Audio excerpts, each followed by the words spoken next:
الحمد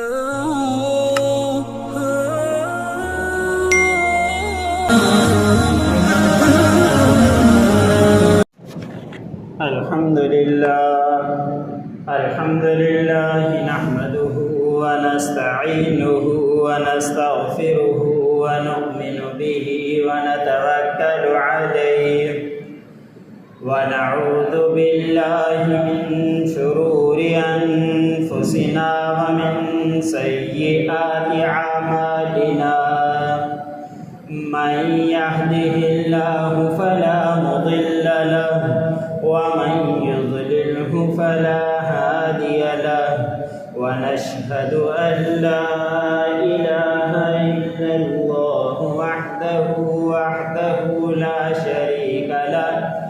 لا شريك له ولا نظير له ولا مثل له ولا مثال له ولا جد له ولا ند له ولا جدال له ونشهد أن سيدنا ومولانا محمدا عبده ورسوله أما بعد فأعوذ بالله من الشيطان الرجيم بسم الله الرحمن الرحيم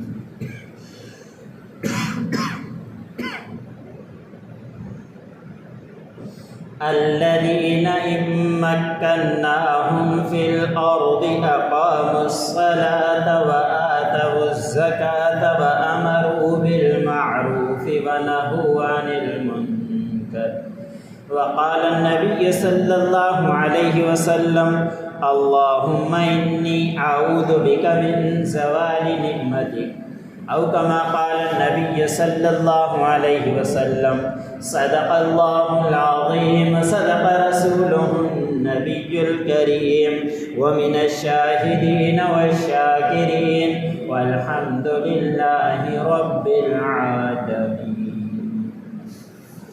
دل کے گہرائی سے درود اللهم صل على محمد وعلى آل محمد كما صليت على إبراهيم وعلى آل إبراهيم إنك حميد مجيد. اللهم بارك على محمد وعلى آل محمد كما باركت على إبراهيم وعلى آل إبراهيم إنك حميد مجيد. میرے واجب الاکرام صد احترام عزیزان گرامی اور مسلمان بھائی، میں نے آپ لوگوں کے سامنے اللہ رب العزت کے کلام میں سے ایک آیت امام الانبیاء خاتم المجتبیٰ تاجدار مدینہ حضرت محمد مصطفیٰ صلی اللہ علیہ وسلم کے بے شمار ارشادات میں سے ایک ارشاد تلاوت کیا. اللہ رب العزت کی بارگاہ میں دعا ہے کہ اللہ مجھے حق و سچ طور پر کہنے اور اس کے بعد مجھ سمیت تمام سننے والے مسلمانوں کو اس پر عمل کرنے کی توفیق عطا فرمائے. ایک مہینے اسلامی مہینے ہوتے ہیں اور دوسرے مہینے انگریزی مہینے جس کو کہا جاتا ہے. ان مہینوں کے اندر اگست کا مہینہ شروع ہو چکا ہے. اسی اگست کے مہینے کے اندر اللہ رب العزت نے ہمیں ایک بڑی نعمت سے نوازا. اللہ رب العزت کی نعمتیں دو طرح کی ہیں. ایک شخصی نعمتیں ہیں جسے انسان کو اللہ رب العزت نے دی ہے. ہر شخص کو وہ نعمت دی ہے اور ہر شخص اپنی نعمت کی قدر کرے. اللہ رب العزت کی شخصی نعمتیں انسان کی آنکھیں ہیں. انسان اپنے آنکھوں کی قدر کرے اور قدر نہیں جانتا تو ان لوگوں سے جا کر پوچھے جن کے پاس آنکھیں نہیں، وہ کس طرح کی زندگی گزار رہے ہیں. اللہ رب العزت کی نعمتیں نہیں دیکھ سکتے. اللہ رب العزت نے جو ان کے والدین بنائے اپنے والدین کی زیارت نہیں کر سکتے، اپنی اولاد کو نہیں دیکھ سکتے. ایسے ہی انسان کی ایک ایک نعمت کو دیکھا جائے، انسان کی شخصی اللہ رب العزت نے جو انعام کیے ہیں، جو اللہ رب العزت نے نعمتیں شخصی انسان کو دی ہیں، وہ ایک ایک نعمتیں شمار کرے وہ شمار نہیں کر سکتا۔ اللہ رب العزت نے عقل کی نعمت دی ہے، عقل جس کے پاس نہیں ہے جا کے عقل کی نعمت اس سے پوچھیے۔ اللہ رب العزت نے ہاتھوں کی نعمت دی ہے، جن کے پاس ہاتھ نہیں ہے ان کے جا کے ہاتھوں کی نعمت پوچھیے۔ اللہ رب العزت نے بولنے کے لیے زبان دی ہے، زبان کی نعمت اس سے پوچھیے جس کے پاس زبان نہیں ہے، بول نہیں پاتے۔ اللہ رب العزت نے ہمیں ٹانگیں دیے، پاؤں دیے ہیں، جن کے پاس نہیں ہے ان کے جا کے ان کی قدر پوچھیے اور نعمت پوچھیے۔ ہر اعضاء اللہ رب العزت نے جسم کے اندر جو رکھے ہیں، اللہ رب العزت کی بہت بڑی ہے۔ انسان نوجوان ہے، اگر معدہ خراب ہو جائے تو انسان کی کیا کیفیت بن جاتی، رات کو نیندیں نہیں آتی، درد اور تکلیف کے اندر کرہاتا رہتا ہے، یہاں تک کہ اس کے لیے انجیکشن اس کو نہ لگوائی۔ ہر نعمت انسان کے اللہ رب العزت نے دی ہے انسان، اور یہ ساری کی ساری نعمتیں شخصی نعمتیں کہلاتی ہیں۔ انسان کی داڑھ ہے، انسان پیدائش سے لے کر اور بڑھاپے تک انہی دانتوں کو استعمال کرتا رہتا ہے، لیکن اسی داڑھ معمولی کے اندر جب تکلیف ہو جائے تو انسان کی کیا کیفیت ہو جائے۔ ایک ہمارے ساتھیوں بدری کہتے ہیں کہ داڑھ کا درد ہمارے دشمنوں کو بھی نہ، اتنا داڑھ کا درد ہوا کرتا ہے، دانتوں کا درد اتنا سخت ہوا کرتا ہے، لیکن ہمیں اپنی نعمتوں کی قدر نہیں۔ ان نعمتوں کی انسان کو چاہیے جو اللہ رب العزت نے شخصی نعمتیں دی ہیں ان کی قدر کرے، اللہ رب العزت کے بارگاہ میں ہر وقت شکر کی ادائیگی کرتے رہا۔ ایسے ہی ایک شخصی نعمتیں ہیں اور دوسری عمومی نعمتیں ہیں، جو تمام انسانوں کے لیے عمومی نعمتیں آ جاتی ہے۔ اللہ رب العزت نے پوری زمین بنا دی، یہ عمومی نعمتوں کے اندر ہے۔ پھل و پھول مختلف انسانوں کے لیے نواز دیے، سبزیاں انسانوں کے لیے مختلف نواز دی، یہ ساری کی ساری ہر عام کے لیے نعمتیں، جو عام لوگ ہیں سب کے لیے اس کی نعمتیں اس کے اندر آ جاتی ہیں۔ اور اس سے بڑھ چڑھ کر جو اللہ رب العزت نے ہمیں ایک آزادی کی نعمت دی ہے، ایک ملک آزاد دیا ہے، یہ کوئی معمولی نعمت نہیں ہے، یہ ہمارے لیے عمومی نعمتیں ہوا ہے۔ اور جن کے پاس آزاد ملک نہیں ہے جا کے ان سے پوچھئے کس طرح وہ زندگی گزارتے۔ کتنی تاریخی کتابوں کے اندر لکھا ہے جب انگریز کی حکومت آئی مسلمانوں کے اوپر تو مسلمان چھپ کر عبادتیں کیا کرتے۔ کتابوں کے اندر لکھا ہے کہ دینی مدارس کھولنے کے لیے اجازت نہیں ہوا کرتی تھی، یہاں تک کہ کچھ مہینوں کا راشن لے کر وہ زمین کے تہ خانے کے اندر چلے جاتے اور یہاں تک کہ وہاں قرآن پاک پڑھتے رہتے، اللہ کی عبادتیں کرتے رہتے اور کئی مہینوں تک سورج کی روشنی بھی نہیں دیکھ پاتے۔ اللہ رب العزت نے ہمیں جو یہ نعمت آزاد ملک کی دی ہے، اس کی بہت بڑی نعمت ہے، اس کی قدر کرنی ہے۔ ہم اس نعمت کی قدر نہیں کرتے، اور یہ ایسے ہی ہمیں پلیٹ پر لا کر رکھ کر ہمیں نہیں دی گئی، اس کے لیے ہمارے اکابر نے، ہمارے اجداد نے، دادا بابو نے ان کے لیے قربانیاں دی ہے، قربانیوں کے بعد یہ ملک ہمیں آزاد ملا۔ اور آزادی کوئی ایک دو نہیں، تین چار نہیں، لاکھوں نے قربانیاں دی ہے، اس کے بعد ہمارے لیے ملک آزاد ہو کر ہم تک پہنچا ہے۔ ہم یہاں پہ آزادی کے ساتھ زندگی گزار رہے ہیں، وہ ایسے ہمیں نہیں۔ ہمارے بڑوں نے کتابوں کے اندر لکھا ہے، تاریخی کتابوں کے اندر 10 سے 15 لاکھ لوگوں نے قربانیاں دی، اس کے بعد ہمیں یہ ملک، اور ٹرینوں پر ان کے لاشیں لا کر، شہیدوں کو ٹرینوں پر لا کر ڈال کر چھوڑ کر لاہور کی طرف روانہ کر دیا گیا۔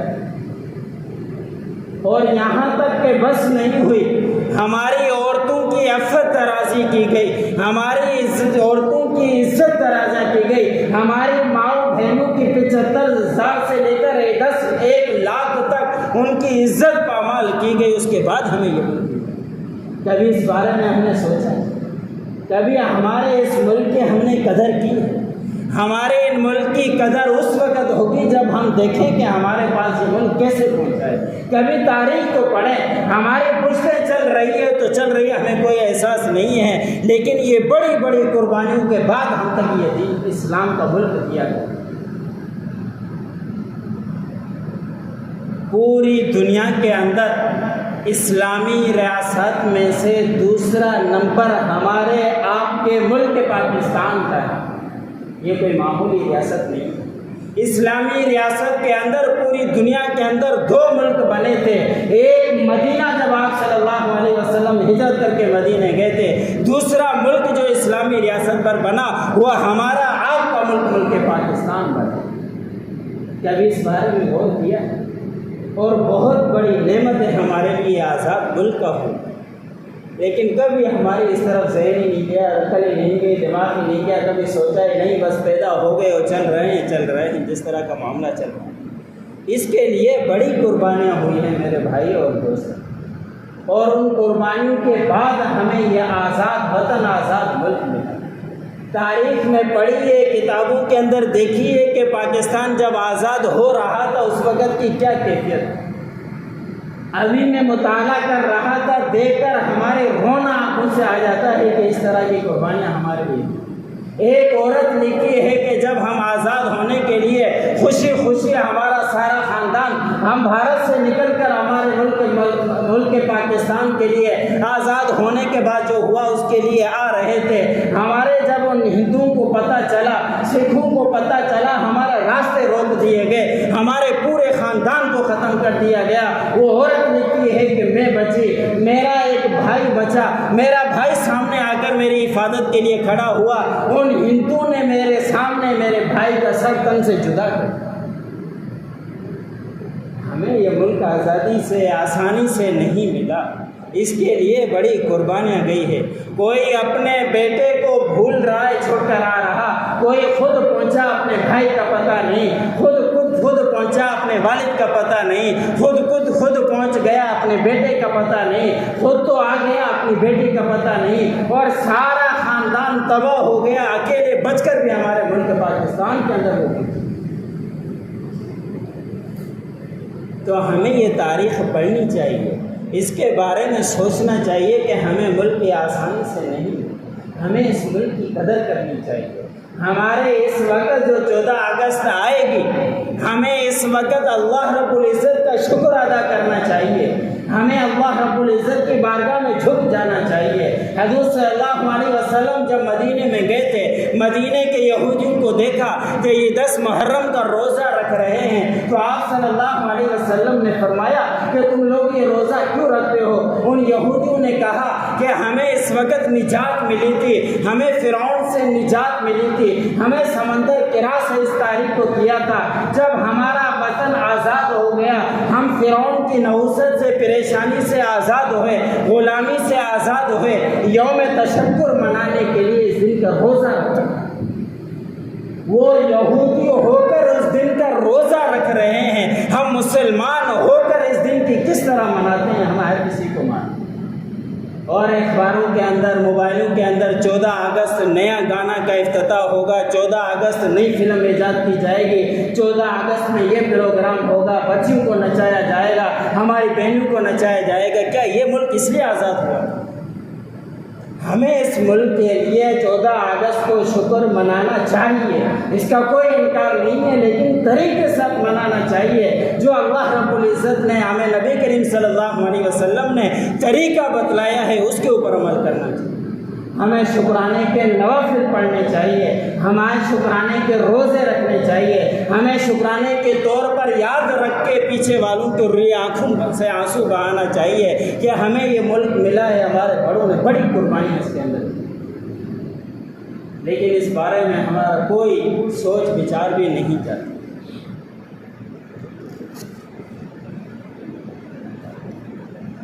جو قرآن پاک کی آیت میں نے آپ لوگوں کے سامنے تلاوت کی، اس آیت کے اندر بھی ہمیں اللہ رب العزت نے یہ بتلایا ہے، الذین ان مکناہم فی الارض کہ اللہ رب العزت جب تمہیں زمین میں ٹھکانہ دے، ہمیں اللہ رب العزت نے زمین میں ایک ٹھکانہ دیا، وہاں بڑی مشقت کے ساتھ زندگی گزار رہے تھے، جب ہمیں ٹھکانہ مل گیا اللہ رب العزت کا حکم ہے کہ جب تمہیں آزادی کے ساتھ ایک ٹھکانہ مل جائے پھر تم کیا کرو، وَأَقَامُوا الصَّلَاةَ وَآتَوُا الزَّكَاةَ، کہ تم اللہ رب العزت کی بارگاہ میں نماز شکرانے کے پڑھو، اللہ رب العزت کے لیے زکوٰۃیں نکالنا شروع کرو۔ لیکن اس آیت کے اوپر ہم کتنا عمل کریں؟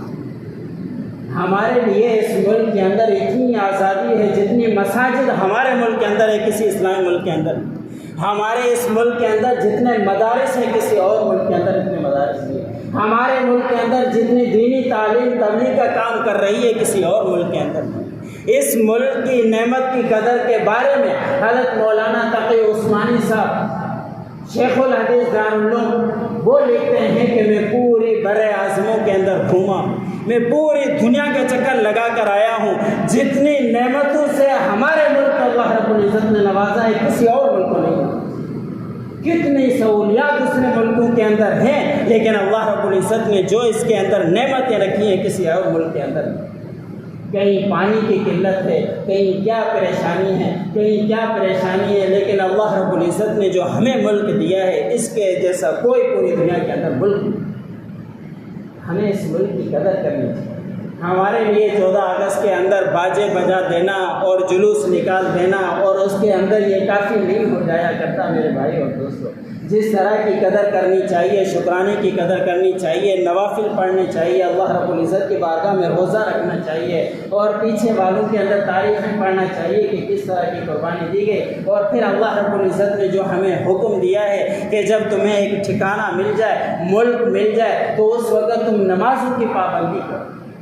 ہمیں آزاد ملک مل چکا ہے، ہمیں کوئی پابندی اس ملک کے اندر بھی نہیں ہے، اس کے باوجود بھی کتنے نمازیں پڑھنے والے ہمارے موجود ہیں، اللہ رب العزت کے کتنے احکام کو ماننے والے موجود ہیں۔ قرآن پاک کے اندر 30 پارے ہیں، 114 آیات ہیں، ہم ایک آیات اٹھا کر دیکھ لیں کہ کیا ہمارے اس آیت کے اوپر عمل کرنے والے ہیں؟ پورے 114 صورتوں میں سے کوئی ہمیں اس طرح کی آیت نہیں ملے گی جس کے اوپر ہم 100% عمل کرنے والے ہیں۔ ہم دیکھیں گے کہ اس کے خلاف عمل کرنے کے لیے تو موجود ہے لیکن قرآن پاک کی آیت کے اوپر عمل کرنے کے لیے ہم تیار ہیں۔ تو اللہ رب العزت نے فرمایا کہ جب تمہیں ٹھکانہ مل جائے تو نماز پڑھنے والے بن جاؤ، زکوٰۃ دینے والے بن جاؤ، اور پھر تیسرا حکم دیا کہ اچھے کاموں کا حکم کرنے والے بن جاؤ، چوتھا حکم دیا کہ برائی سے روکنے والے بن جاؤ۔ یہ 4 حکم ایسے ہیں کہ اللہ رب العزت نے فرمایا کہ آزاد ملک مل گیا، آزاد زمین تمہیں مل گئی، کوئی تمہارے اوپر پابندی نہیں ہے، یہ 4 کام اب تمہارے ذمہ لازم ہو گئے، اس کی ادائیگی کرو۔ اب یہ 4 کام ہم میں سے کون کرنے والا ہے پابندی کے ساتھ؟ کون ایسا ہے جو 5 وقتہ پابندی کے ساتھ نماز پڑھنے والا؟ کون ایسا ہے جو ہمارا 1-1 روپے کا زکوٰۃ حساب کر کے زکوٰۃ نکالنے والا؟ کون ایسا ہے جو اچھائی کا حکم کرنے والا؟ کون ایسا ہے جو برائی سے روکنے والا؟ لیکن ہم ان آیتوں کے اوپر عمل کرنے کے لیے معلوم بھی ہے ہمارے لیے نازل ہوئی ہے، معلوم بھی ہے کہ امام الانبیاء خاتم المجتبیٰ حضرت محمد مصطفیٰ صلی اللہ علیہ وسلم کے اوپر نازل ہوئی ہے اور ہمارے لیے سارے احکام ہیں، لیکن عمل نہ کریں۔ ہمیں عمل کرنے کی کوشش کرنی چاہیے۔ یہ جو آزاد ملک ہمیں اللہ رب العزت نے دیا ہے اس کے شکرانے کے ساتھ ساتھ 5 وقتہ نمازی بننے والے بھی بن جائیں۔ اس وقت دوسرے ملک جب ہم میں تھے تو اس وقت آزادی کے ساتھ زندگی گزارنا ہمارے لیے مشکل تھا۔ جب آزاد ہوئے تھے تاریخی کتابوں کے اندر لکھا ہے اس وقت کے وہاں کے مدارس اور مساجد کو استبل بنا دیا گیا، گھوڑے اور جانور وہاں کھڑے کر دیے گئے۔ وہاں بڑی مشقتوں کے ساتھ جب یہاں آئے ہمیں آزادی کے جب موقع مل گیا ہمیں اس کی قدر کرتے ہوئے نمازوں کی، زکوٰۃ کی اور اچھے کاموں کے اور برے کاموں کے حکم کرنے والے بن جائیں، یہ ہمارے ذمہ لازم ہو جایا کرتا ہے۔ میں نے شروع میں عرض کیا اللہ رب العزت نے ایک شخصی نعمتیں دی ہے کہ ہر شخص کے پاس وہ نعمت موجود ہے، اور دوسری عمومی نعمتیں دی ہے۔ عمومی نعمتوں کے اندر ہمارا ملک آ جاتا ہے، اس کی ہمیں قدر کرنی چاہیے۔ شخصی نعمتوں کے اندر اللہ رب العزت نے ہمیں جسم کے ساتھ نوازا، ہر اعضاء ہمیں صحیح سالم دیا۔ آپ صلی اللہ علیہ وسلم کی دعا ہے کہ امام الانبیاء نے فرمایا اللہم انی اعوذ بک من زوال نعمتک کہ یا اللہ میں آپ سے پناہ چاہتا ہوں اپنی زندگی کے اندر نعمتوں کے ظاہر ہونے کا، کہ یا اللہ مجھے جب تک صحیح سالم رکھے زندگی دے، میری نعمتوں کے چھیننا ہرگز مت نہیں۔ کتنے ایسے ہیں جس کی نعمتیں جا چکی ہے، شوگر کے مریض ہیں وہ میٹھے سے محروم ہو چکے ہیں، کتنے اس طرح کے ہیں بلڈ پریشر کے مریض ہیں نمک سے ختم ہو چکے ہیں۔ ہمیں یہ دعا اپنی شخصی نعمتوں کے لیے بھی کرنی چاہیے، یا اللہ ہمیں کبھی بھی ہماری نعمتوں سے محروم مت فرما، ہمیں نعمتوں کے ساتھ نوازتے رہے، اور ایسے ہی ہمیں اس ملک کی قدر کرنی چاہیے۔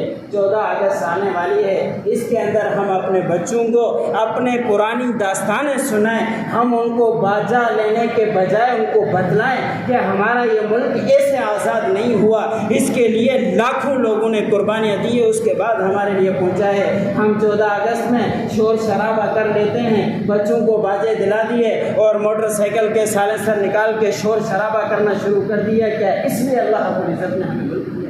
کیا ہمیں یہ نعمت کی قدر کر رہے ہیں؟ ہم اپنے بچوں کو، بہنوں کو، بیٹوں کو بازاروں کے اندر نچانا شروع کر دیتے ہیں، اور کتنے پروگرام اس طرح کے ہیں جو عورتیں بے حیا ہو کر وہاں ناچ رہی ہے۔ کیا ہمیں اللہ رب العزت نے اس لیے ملک دیا؟ اور اسی تاریخ کے اندر ہمارے لیے پینا فریز لگ جاتے ہیں، موبائلوں کے اندر چل جاتا ہے نئی فلم، وہ 14 اگست کو چلائی جائے گی، فلم کے اسٹار جو اس تاریخ کو کھول دیے جاتے ہیں۔ کیا ہمیں یہ ملک اس لیے آزادی ملی تھی؟ ہمیں نعمتوں کی قدر کر رہے ہیں۔ میرے بھائی اور دوستو، جس طرح کے ہمیں نعمت کی قدر کرنی چاہیے اس طرح کے ہم نہیں کرتے۔ ہمیں چاہیے کہ صحیح طریقے سے جو ہمارے بڑوں نے بڑی اس کے لیے قربانیاں دی ہے اس کے لیے شکرانے طور پر نوافل ادا کرنے چاہیے۔ اتنا آزاد نعمت ہمیں ملی ہے، اس کی بہت بڑی نعمت ہے۔ میں نے شروع میں بھی عرض کیا، پوری دنیا کے اندر 2 اسلامی ریاستیں ہیں، ان میں سے ایک ہمارا ملک پاکستان بھی اسلامی ریاست کے اندر داخل ہے۔